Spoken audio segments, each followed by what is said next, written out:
Pode Aprender. O Pode Aprender é o seu espaço para debater temas importantes para a educação básica brasileira. Uma realização da Aprende Brasil Educação.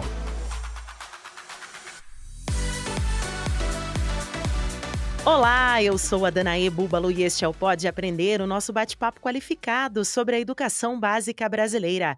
E eu já estou aqui, prontinha para acompanhar você em mais um episódio que vai inspirar a sua jornada com boas ideias e também com muito aprendizado.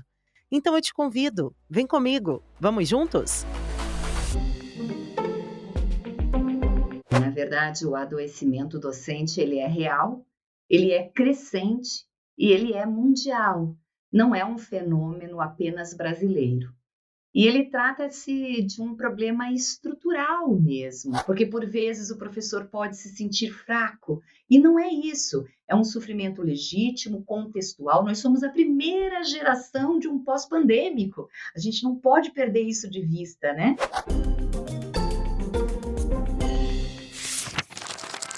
Livro aberto.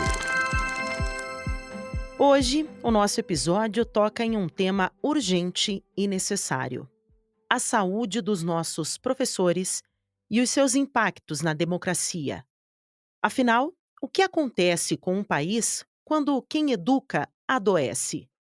Mais de 150 mil professores da rede pública brasileira foram afastados de suas funções em 2023, por motivos relacionados à saúde mental, segundo o levantamento da Confederação Nacional dos Trabalhadores em Educação, com base em dados do INSS. A principal causa dos afastamentos foi o esgotamento emocional, com diagnósticos como transtorno depressivo e burnout. O adoecimento de educadores pode trazer consequências graves. E o que está em jogo vai além dos riscos à qualidade do ensino, mas à saúde da própria sociedade. Pega a caneta. Quem reflete, então, sobre esse tema tão importante é a Cedriana Vogel, diretora pedagógica da Aprende Brasil Educação. Professora Cedriana, seja muito bem-vinda ao Pode Aprender. É um enorme prazer estar contigo neste episódio. Seja muito bem-vinda. Muito obrigada, Danaê. Estamos aí para conversar sobre um assunto que, de fato, é um assunto sensível, mas que a gente enxerga horizontes quando estamos pensando juntos. Bom, quando nós falamos de saúde mental, Cedriana, a gente sabe que é um tema urgente para a sociedade como um todo, né? Principalmente depois dos anos em que nós tivemos a questão da pandemia, né? Em que muitas pessoas mudaram as suas rotinas. Então, a sociedade como um todo hoje é uma sociedade preocupada com a saúde mental. Hoje nós vamos falar desse recorte relacionado à educação, né? O que nós sabemos, então, Cedriana, sobre a saúde mental dos professores atualmente? A gente tem vivido esse período de adoecimento dos professores, dos educadores, é isso mesmo? É isso mesmo, Danaê. Na verdade, o adoecimento docente ele é real, ele é crescente e ele é mundial. Não é um fenômeno apenas brasileiro. E ele trata-se de um problema estrutural mesmo, ele é sistêmico, ele não é individual de um professor ou de alguns poucos professores, né? A gente tem acompanhado algumas pesquisas que dão conta de que as principais causas estão muito associadas às demandas emocionais dos professores, que são intensas, né? Há uma sobrecarga administrativa também, com burocracias, diversas situações que acabam tirando o foco do trabalho do professor, que a gente até classifica como uma sobrecarga administrativa mesmo. Mas também há uma desvalorização social da nossa atividade docente, passando aí pela precarização das condições reais de trabalho do professor em sala de aula, que acabam por culminar numa violência simbólica e, por vezes, até física. A gente acompanha aí que mais de 50% dos professores apresentam um sofrimento atualmente de caráter psicológico e que envolve aí ansiedade, insônia, cansaço extremo e até depressão. Envolve, assim, Danaê, uma questão relacionada a uma certa angústia, que é um sentimento que a gente tem e que não tem um objeto claro, mas é uma angústia que, por vezes, a gente vê os professores movimentando uma usina inteira, no sentido de esforço mesmo, para acender um palito de fósforo, sabe? O trabalho de sala de aula ele já é um trabalho complexo por natureza, porque a gente tem que fazer um trabalho individual num espaço coletivo, e isso não são muitos profissionais que têm esse desafio, né? O professor tem esse desafio. E há, sem dúvida nenhuma, uma expectativa muito grande de que esse professor consiga dar conta deste trabalho individual, e a gente sabe que as demandas que estão aparecendo são muito amplas e, portanto, quando a expectativa é alta e a gente não consegue chegar a essa expectativa, há imediatamente a frustração. E aí eu digo que o que é mais importante nesse momento é a gente ter honestidade pedagógica, né? Para ajustar a expectativa àquilo que realmente o professor vai conseguir entregar. Então, esse adoecimento não é por falta de força, mas por um excesso mesmo de carga. A necessidade de equilíbrio entre as expectativas do trabalho e as condições objetivas do trabalho do professor em sala de aula. Portanto, o que é preciso ficar claro é que não se trata de uma fraqueza individual. É um sistema educacional inteiro que precisa ser revisto, sabe? Isso envolve uma revisão que vai desde o currículo até a necessidade de uma formação sistemática e contínua, claro, do professor para que ele entenda essas demandas e consiga dar respostas à altura dessa expectativa que se tem da atividade docente. E em que momento, a Cedriana, essa preocupação com a saúde mental dos professores, com o bem-estar, né, dos nossos docentes, essa preocupação ela se tornou tão urgente? Em que momento esse tema surgiu com tanta urgência? Veja, acho que nós temos dois marcos muito importantes. O primeiro é a pandemia, né? Os professores precisaram se reinventar e não tiveram nem formação para isso, nem estrutura, ou seja, a gente acabou tendo que trabalhar no improviso. Improviso para o professor é sempre um momento de muita angústia para ele, porque o professor é o cara do planejamento, é o cara da atividade intencional, né? Então, quando ele se vê diante do improviso, ele perde o chão. E é óbvio que na pandemia, com tudo isso, a gente teve um aumento de estresse, de ansiedade, essa sensação de impotência, sabe? E esse sofrimento psicológico, ele foi subestimado, porque a gente deu resposta, se reinventou a duras penas, mas ficou aí uma mácula, né, desta travessia. E eu acho que nesse momento a gente vem sentindo esta mácula. Por isso que eu digo que nós temos dois marcos. O primeiro foi a própria pandemia e esse enfrentamento e as respostas que a gente deu, mas o segundo é exatamente o pós-pandêmico, ou seja, o que nós estamos colhendo deste trabalho que estava longe de ser o ideal, mas foi o que foi possível para aquele momento.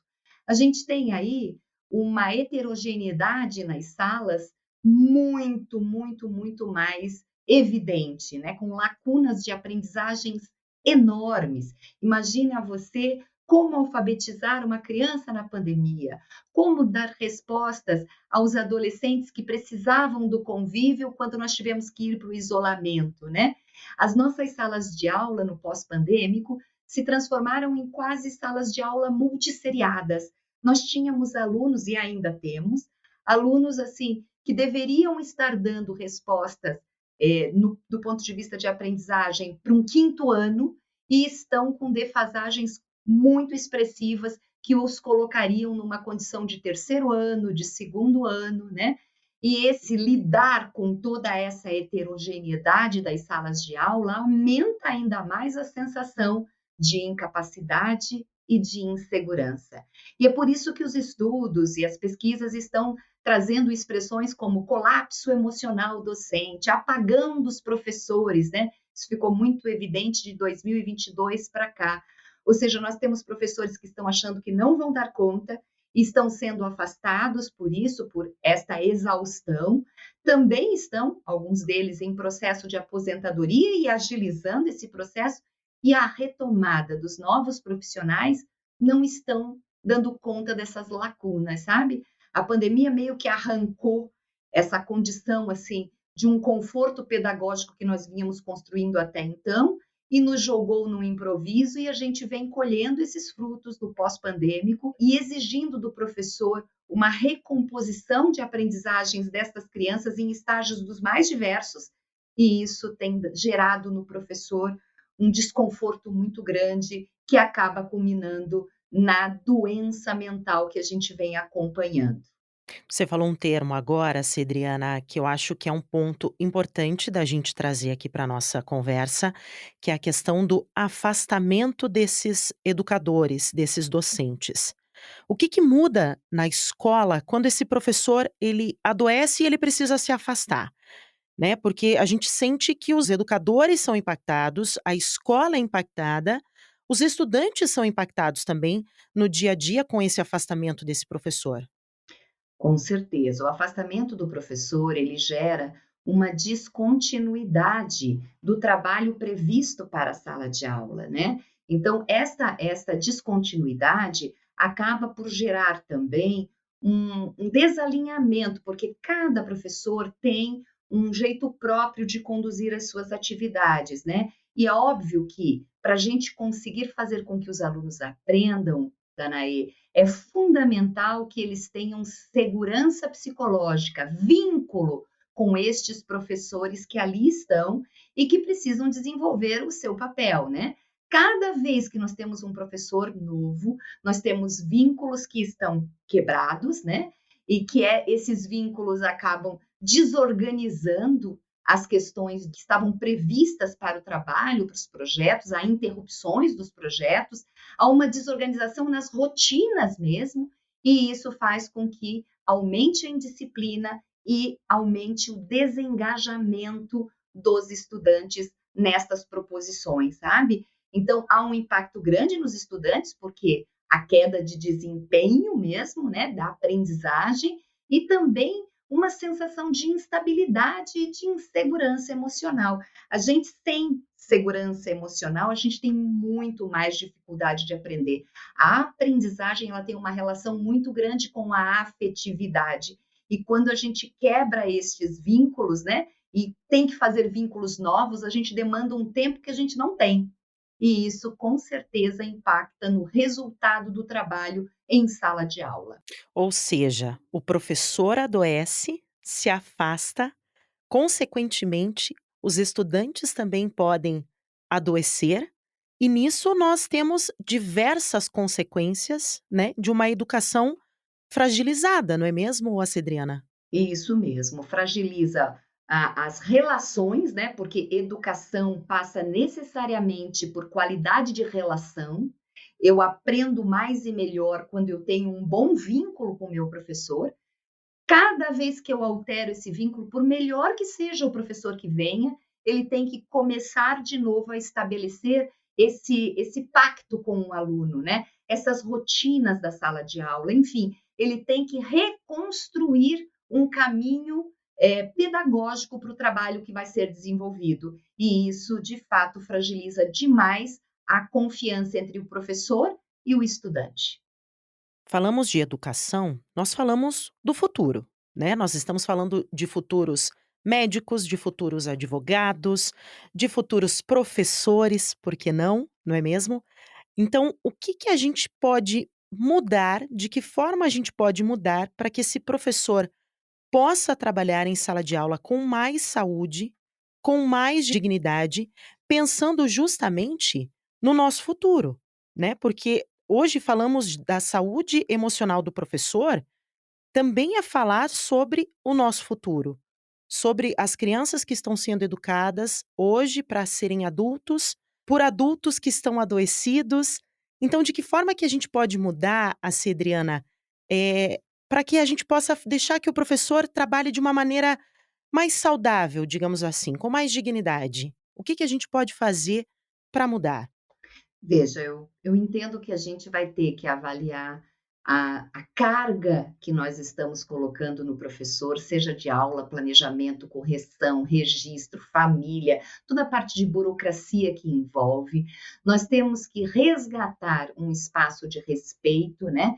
Eu acho que hoje a gente tem ainda uma baixa valorização do professor, e isso afeta o emocional deste professor para o bom desenvolvimento do trabalho em sala de aula. Existe também um excesso nas mudanças das políticas públicas e muitas vezes o professor nem participa dessas mudanças. Então, há necessidade de se cuidar de como é que nós vamos organizar o trabalho do professor com exigências que sejam possíveis de serem trabalhadas num momento como este que nós estamos vivendo, né?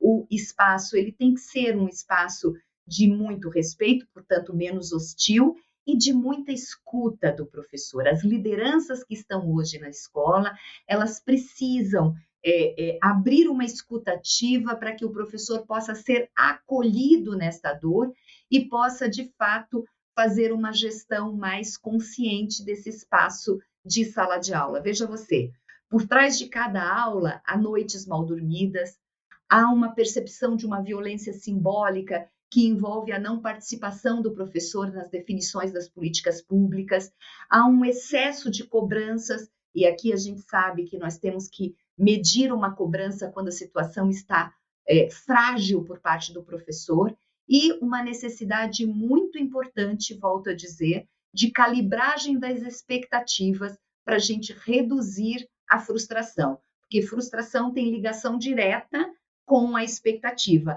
Quanto mais calibrada estiver a expectativa, mais chance a gente tem de evitar a frustração. Bom, falamos agora da questão da gestão, né, das escolas, dos líderes das escolas e como que o poder público e até mesmo as famílias, a sociedade, pode contribuir para evitar esse adoecimento dos nossos professores, a Cedriana. Veja, a família tem um papel muito importante no processo de aprendizagem dos estudantes, né? A gente sabe que a família, ela precisa dar ao professor o devido valor.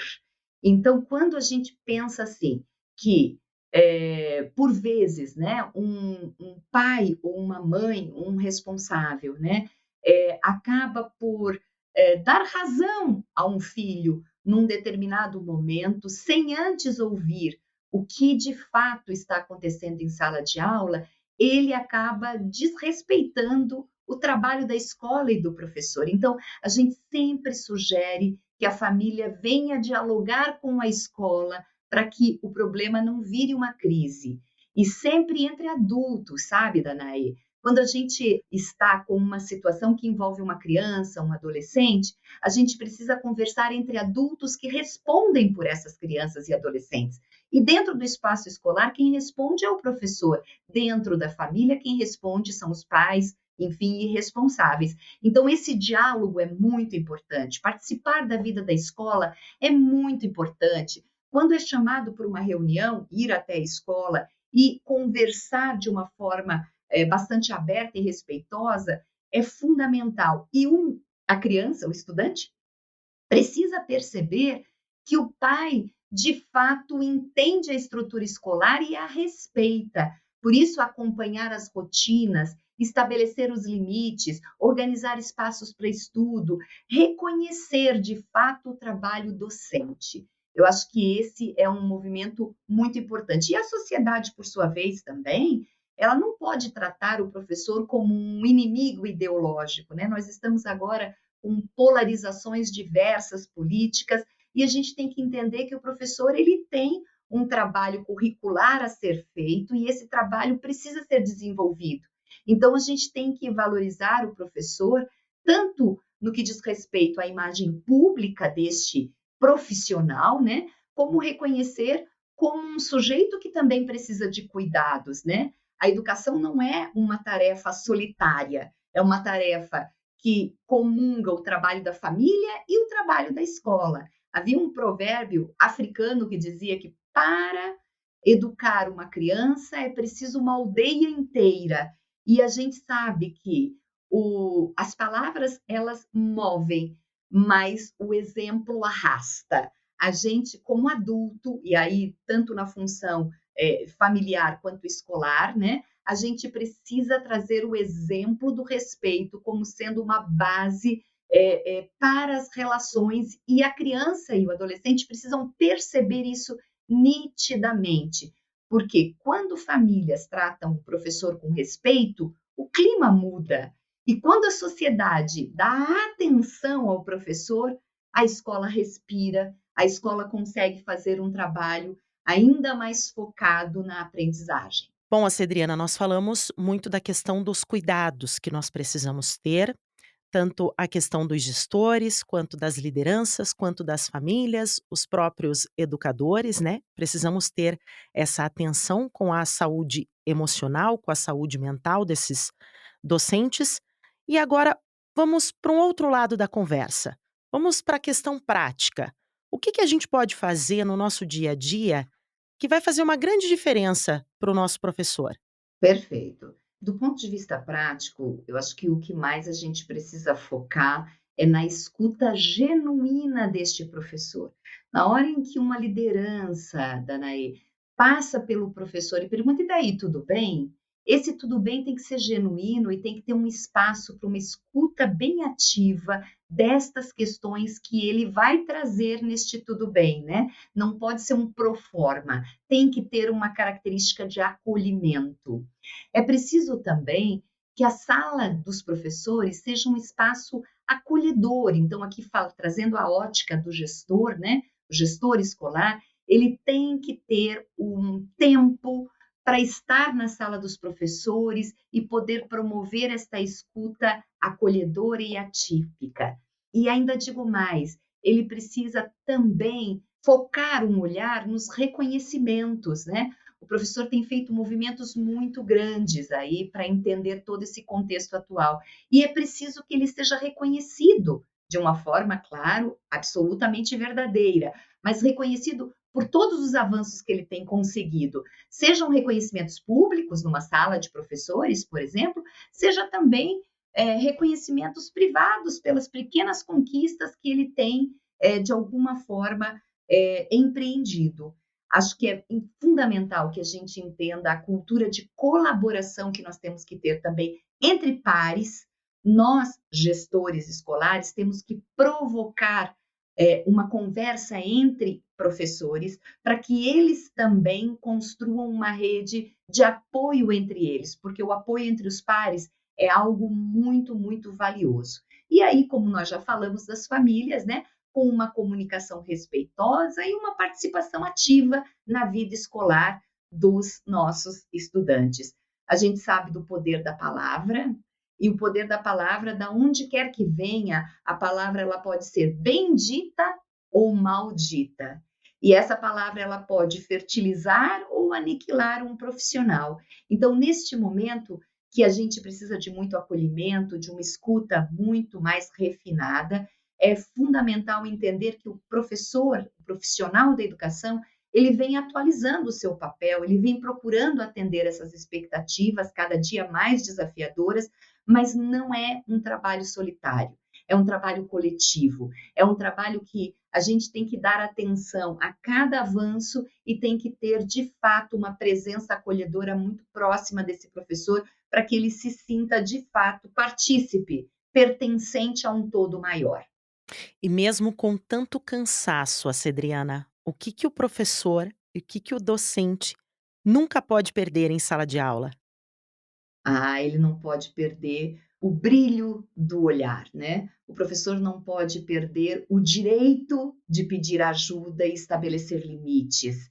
Ele precisa ser honesto com o que ele consegue fazer e o que ele precisa de outras pessoas para ajudá-los nesta empreitada, sabe? Eu acho que não há como a gente deixar apagar a chama que promove essa transformação, que mostra o horizonte para o estudante. A chama do professor é aquela que aquece o coração, né? Porque o que move o corpo antes aquece o coração.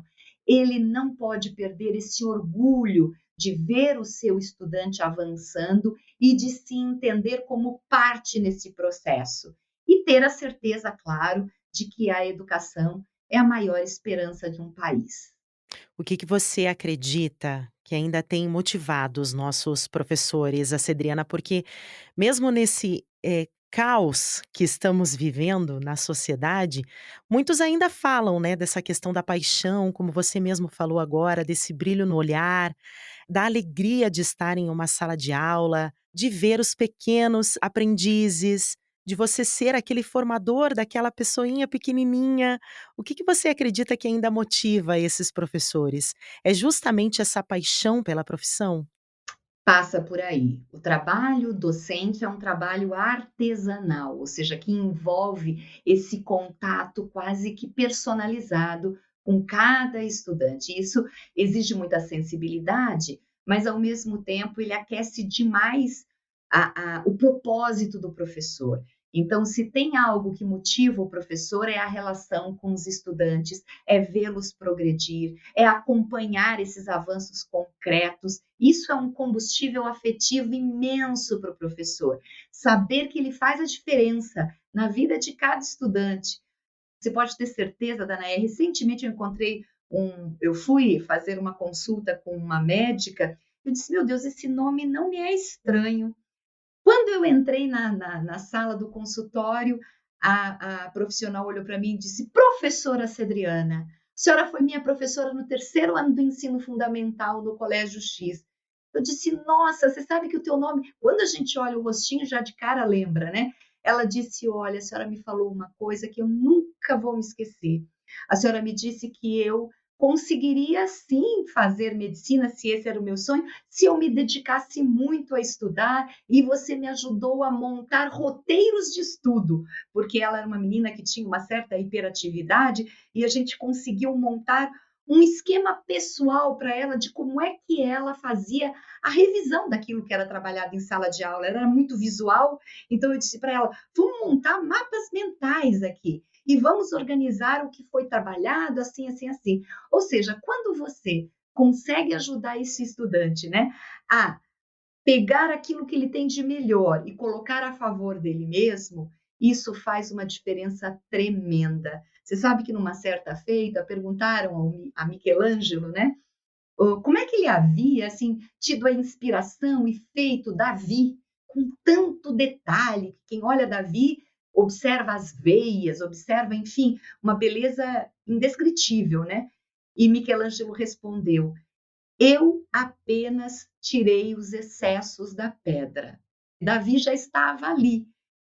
O meu trabalho foi, de uma forma artística, retirar os excessos para que todos pudessem ver o que eu já via antes.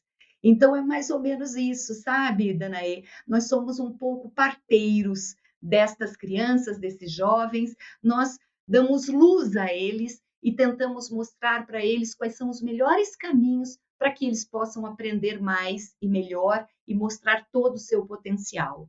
Bom, com essa lembrança tão bonita, Cedriana, eu ia te pedir para deixar uma mensagem aqui aos nossos educadores e professores, para a gente encerrar o nosso bate-papo.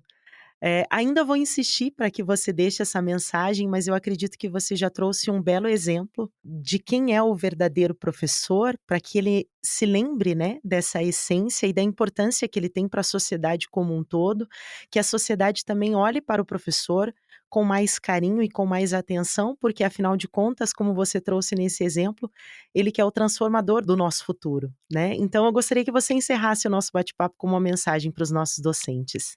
Então, vamos lá. Eu acho que a primeira coisa é acreditar que o seu sofrimento é legítimo e contextual, não é fraqueza. Porque por vezes o professor pode se sentir fraco, e não é isso. É um sofrimento legítimo, contextual. Nós somos a primeira geração de um pós-pandêmico. A gente não pode perder isso de vista, né? Quando a gente reconhece as nossas fragilidades, a gente tem meio caminho andado.